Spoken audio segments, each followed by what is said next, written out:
Good day everyone, good day sir. To present our project proposal entitled Healthy Mind, Healthy Community Mental Health Awareness Program at Kapitan Bayong National High School with my co-members Miss Cabilades Eliza May, Miss Stephanie Malin, and Miss Simakas Ashley Marie. So before we delve to our presentation, I would like to introduce our program overview. The first one is hypnosis. The second one is introduction and problem statement. The third one is objectives and problem description. The fourth one is implementation and budget plan. The fifth one is expected outcome and evaluation. And the last one is sustainability and conclusion.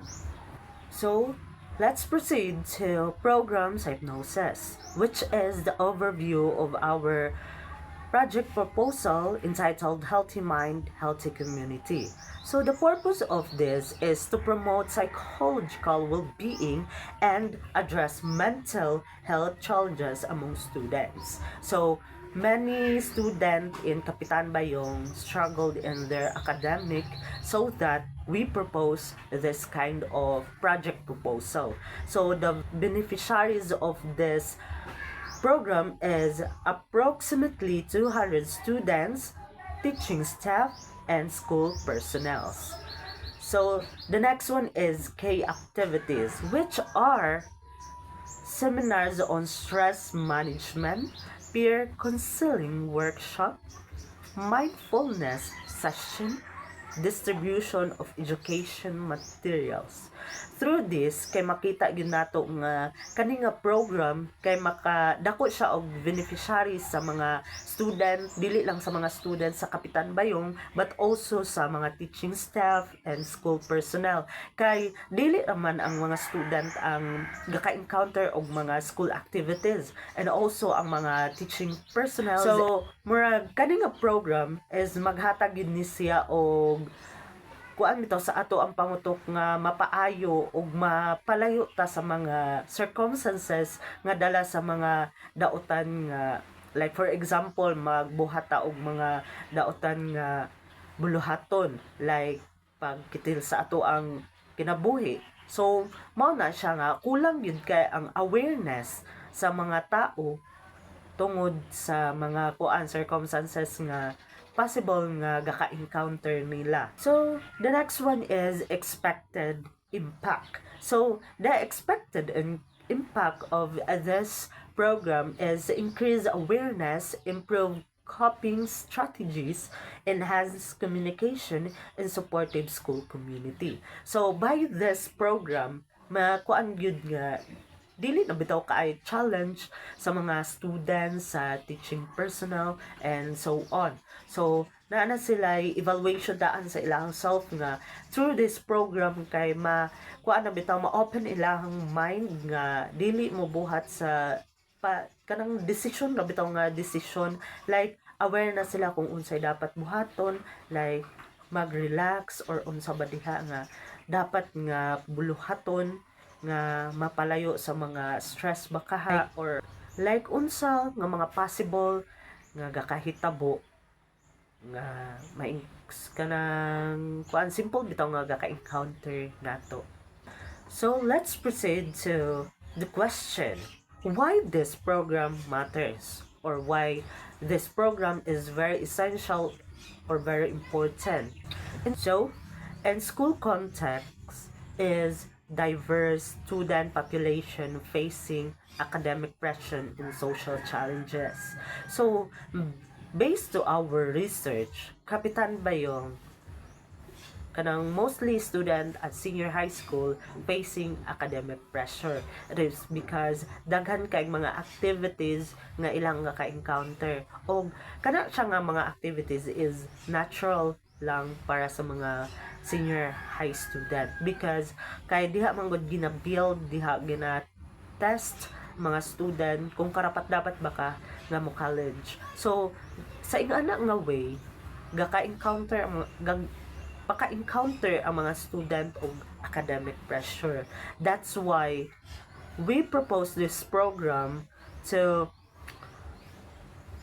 kuan sa ilahang academic pressure nga through this mabawas-bawasan nila or makabalo na sila sa unsa ilang buhaton, like mindful na sila sa angayang buhaton ug dili din sila magpadalos-dalos kung unsay mga kuan possible nga gaka-encounter, so dili na sila magpadalos-dalos o buhat or take og action nga makadaot sa ilahang kaugalingon. So increased reports of anxiety, low self-esteem, and emotional management difficulties. So, as a senior high student or as a student gyud dili lang sa Kapitan Bayong kani nga report nga ga-increase ang anxiety, but gyud siya reported as worldwide. So in school context is the impact of this project proposal this project is overall well-being and academic performance. So kung mindful na ang usa ka student, so naagi possibility nga ang ilahang academic performance is tsada o murag dili sila ma-pressure. Na-pressure gamay pero dili ingon nga makadaot sa imuhang kaugalingon.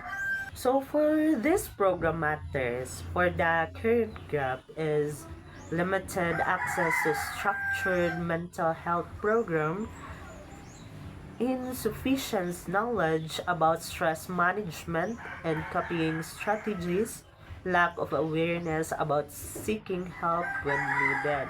So kay kuan naman siya, natural naman siya nga gakahitabo sa ato ang kaugalingon or sa in the school base, murag limited na bitaw ang access through this program. So this program help nga ma-emphasize or mahimong mindful ang usa ka student sa unsa ilahang mga pangbuhaton. So there's a lot of program nga pareha ani, pero sa una to, so ang sa amo apod nga studies kay murag dili lang siya nga for project proposal lang. So dapat nga magamit pa ninamo sa hangtod like ripple effect. That's why nga kami nga magsugod sa pag-implement ani nga program. So kadto amo ang mga respondent kay sila na mismo ang maghatag na pud sa next generation nga murag sila na po maghatag og pagtulunan about this kind of program. So to the next generation. That's why nga mao gyud na siya ang important nga naagi ripple effect na mahitabo when it comes sa mga inaani nga program para awareness, be mindful sa mga student, especially sa mga dili lang student but also sa mga tanan tao na gaka-encounter lang dili academic pressure but also sa family pressure or what kind of circumstances is that. So for our response is create a supportive mentally health school environment through education, tools, and peer supports. So through this program, makahatag yun siya maayong mapagtulunan sa mga katawhan, especially sa mga respondents, which are the student, school personnel, and etc. at Kapitan Bayong National High School. So ma-emphasize ang maayong nga panghuna-huna, maayong dapat i-take nga action through academic pressure or unsa pa na nga mga circumstances nga gaka-encounter sa mga student or mga personnel sa Kapitan Bayong National High School. And now, let's talk about the challenges we address. Problem 1. Limited awareness. Students lack understanding of mental health issues, their importance. Problem 2. High stress and anxiety. Academic and social pressures negatively affecting students' performance. Problem 3. insufficient coping strategies, absence of support system for emotional well-being. Problem 4, program gap, limited mental health programs or activities available in school. And now, let's proceed to our goals. General objective. Promote mental health awareness and emotional well-being among students of Kapitan Bayong National High School. First, seminars. Conduct mental health seminars for at least 200 students. 2. Workshops. Organize peer counseling, workshops, and group discussion. 3. Materials. Provide educational materials on stress management and emotional resilience. 4. Environment. Foster a supportive environment for students to openly discuss mental health concerns. Next one is the program details. So the program details explain what the program is. Good day, sir. I am Stephanie Maling and I will be discussing our financial overview, anticipated result, and mission success of our program. So, let's start with the financial overview. This slide shows the breakdown of our estimated expenses for the activity. First, for the printing of flyers and handouts, we allocated 30 pesos with a unit cost of 5 pesos, totaling 150 pesos. Next is for certificate for participant and speaker. We prepared 201 pesos with a unit cost of 10 pesos, amounting to 2,010 pesos. For snack or light refreshments, we budget for 200 participants at 15 pesos, with a total of 3,000 pesos. We also included a tarpaulin costing 350 pesos for event visibility and information. For materials, we allocated one ream of bond paper costing 250 pesos. We also prepared a token for our guest speaker worth 500 pesos as a sign of appreciation. Additionally, we allotted 1,000 pesos for the transportation fee of the guest speaker. Overall, the total estimated budget for this activity is 7,260 pesos. Notably, the largest portion is allocated to snacks because importante nga ang participant is kana bitang kuan comfortable o dili ma-distract sa gutom during the session. Moving on, the anticipated result we expect for main outcomes. First is increased awareness to where students and staff will gain better understanding about mental health issues. Second is improving coping strategies, meaning makakatan sila og practical ways on how to manage stress and emotion. Third is stronger peer support networks, which is mas mapaligon ang relasyon sa mga estudyante ug ilang support system. And lastly, support school environment, which the school becomes more open and accepting in discussing mental health concern. Overall, ang tumong gyud ani among program is dili lang awareness about also behavioral and social improvement. Lastly, for measuring success, we will use both documentation methods and assessment tools. Sa documentation, we will use attendance sheets to track participation, photo documentation as proof of activities, and feedback forms gikan sa participants.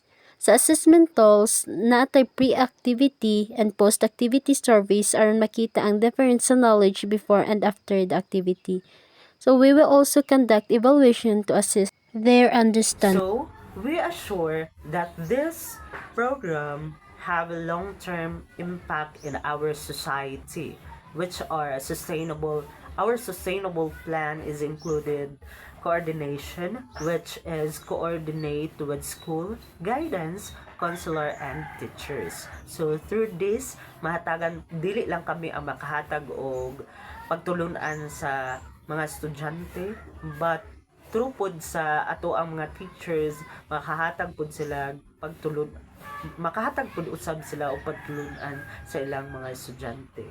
So, the next one is peer support. So, establish peer support activities and ensure engagements. So, in every activities na engagement nga mahitabo, dili lang kani nga program is diha lang taman, but also nga like next to the next generation yun siya nga impact. So, the next one is check-ins, which is nga i-monitor gud ang mga student or mga tao nga gaka-encounter of mga struggles in life.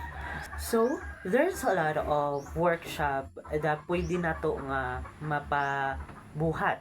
For example, ani kay pwede nato nga magbuhat ta og session nga i-express or i-share nato ang mga experience kana nga semana. Mura bitaw siya si taga semana kay magtapok mo.